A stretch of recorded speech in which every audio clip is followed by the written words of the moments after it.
Servus und herzlich willkommen zurück zum Projekt München. Jetzt hat sich ja in meinem Anführungszeichen Sendeplan ja leider was geändert, weshalb es schon ein Video für die Abstimmung zum neuen Stadtteil gab. Daran möchte ich euch hier an der Stelle nochmal erinnern. Den Link zum Abstimmungsvideo findet ihr gerade im Video oder unten in der Videobeschreibung. Der Rest bleibt so, wie es schon immer war. Informationen zu dem, was wir bauen, gibt es wieder im Zeitraffer. Den Link zum Überspringen vom Zeitraffer, also direkt in den Live-Teil, steht unten in der Videobeschreibung.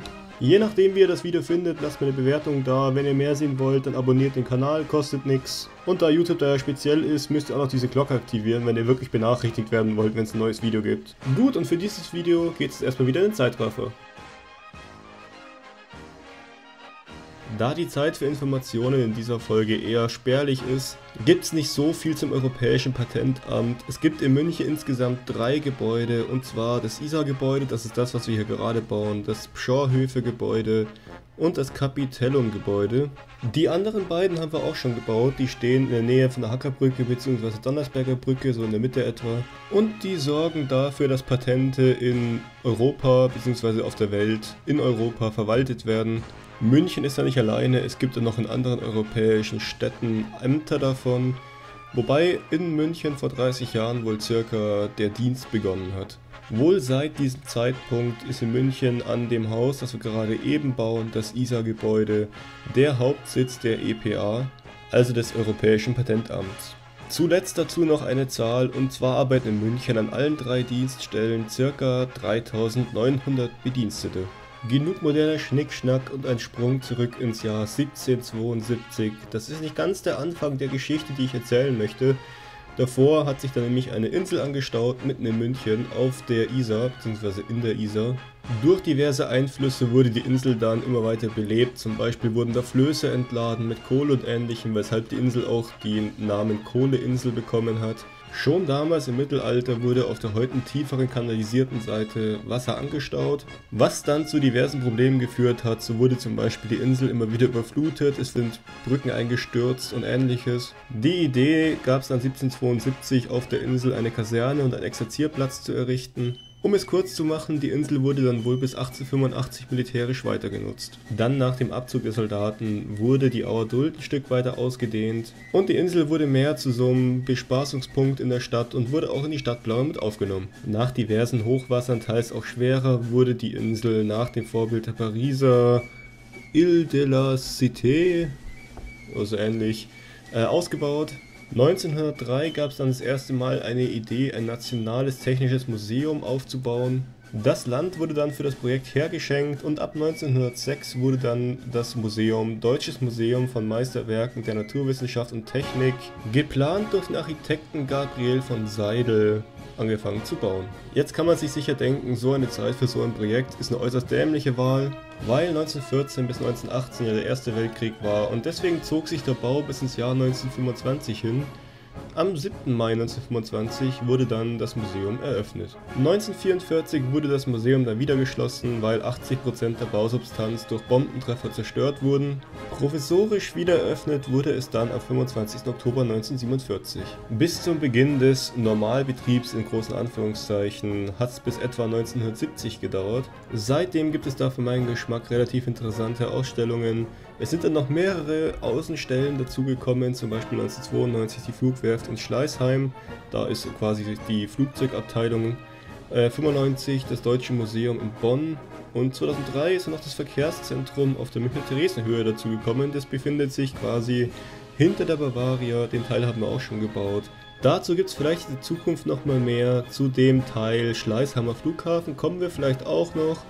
Das Deutsche Museum in Bonn liegt leider etwas außerhalb von München. Heute besuchen jährlich etwa 1,5 Millionen Menschen das Deutsche Museum, wobei sie sich rund 28.000 Objekte ansehen können, die in etwa 50 unterschiedlichen Bereichen aus der Naturwissenschaft und Technik ausgestellt sind. Für die Zukunft soll wohl noch eine weitere Außenstelle eröffnet werden, und zwar bis voraussichtlich 2020 in Nürnberg. Und es gibt eine Kooperation mit der Stadt Freilassing. Dort betreiben beide zusammen eine Lokwelt. Gut, so viel eigentlich hier zu dem letzten Abschnitt im Stadtteil Isarvorstadt-Ludwigsvorstadt. Damit haben wir auch, denke ich, einen Teil in München gebaut, der gesellschaftlich und vor allem touristisch in München ein wichtiger Punkt ist. Bauen wir das Ganze noch fertig und dann schauen wir uns das Ganze mal im Detail an.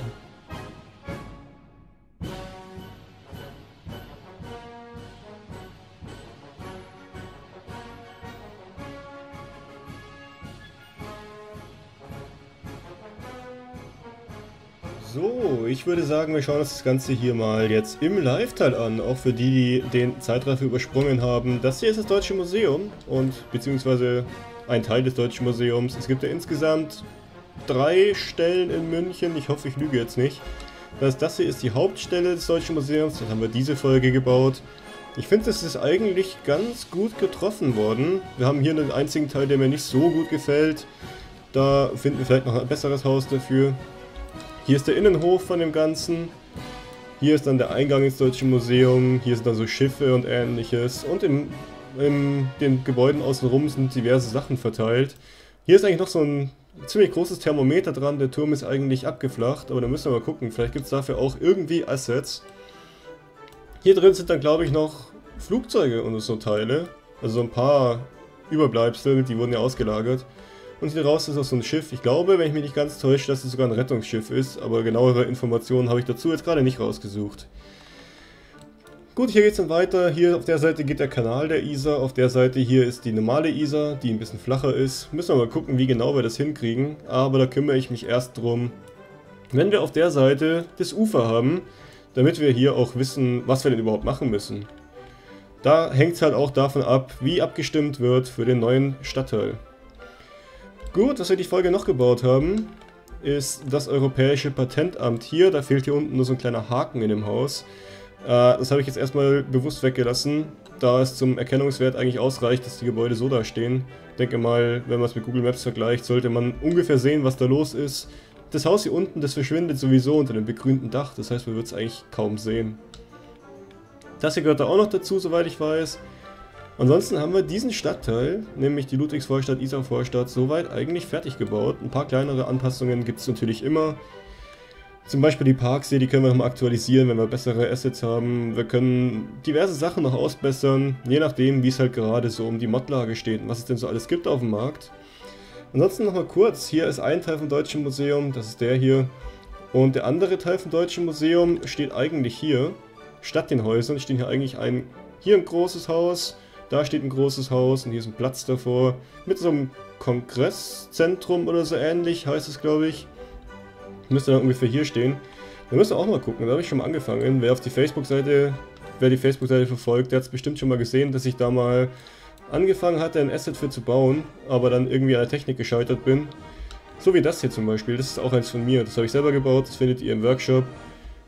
Ja, so optimal ist es noch nicht, aber es trifft hier alles sehr gut. Also, wenn man, wie gesagt, auf Google Maps mal guckt, das Servicezentrum hier trifft die Realität doch sehr gut.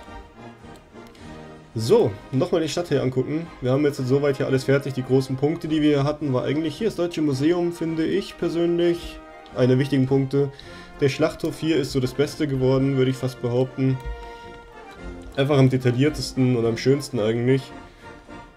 Müssen wir mal gucken, ob wir es an anderen Stellen vielleicht nochmal so gut hinbekommen. Aber hier hat es einfach, ja, einfach reingepasst in das Ganze. Haben wir das erste Mal geschafft, mit diesem Ploppable Asphalt zu arbeiten. Das haben wir jetzt in der Stadt schon öfters verwandt. Das haben wir hier zum Beispiel ganz massiv verwandt. Oder wenn wir auch zum Hauptbahnhof rüber gucken. Auch hier haben wir ziemlich viel mit dem Ploppable Asphalt gearbeitet. Und ich muss sagen, seitdem wir diese neue Farbkorrektur haben, sieht das Ganze nochmal ein Stück besser aus. Weil die Risse zwischendrin nicht so sehr auffallen. Ist auch ganz gut ausgesucht. Da gab es ja auch mal eine Abstimmung darüber, was wir da verwenden. Gut, aktueller Stand ist, glaube ich, dass der Stadtteil Nymphenburg in der Führung liegt. Das wäre dann in der Theorie dieser hier. Der passt schon gar nicht. Doch, der passt drauf. Müsste dann ungefähr hier so rum sein und ein unterer Teil vom Olympiapark ist noch dabei. Und hier mal das Schloss Nymphenburg. Da müssen wir mal gucken, da haben wir auf jeden Fall eine ganze Menge Arbeit vor uns. Wenn ihr auch noch mit abstimmen wollt, wo es denn hier weitergeht in München, dann packe ich euch den Link, wie in der Eingangs schon gesagt, hinten in die Beschreibung vom Video.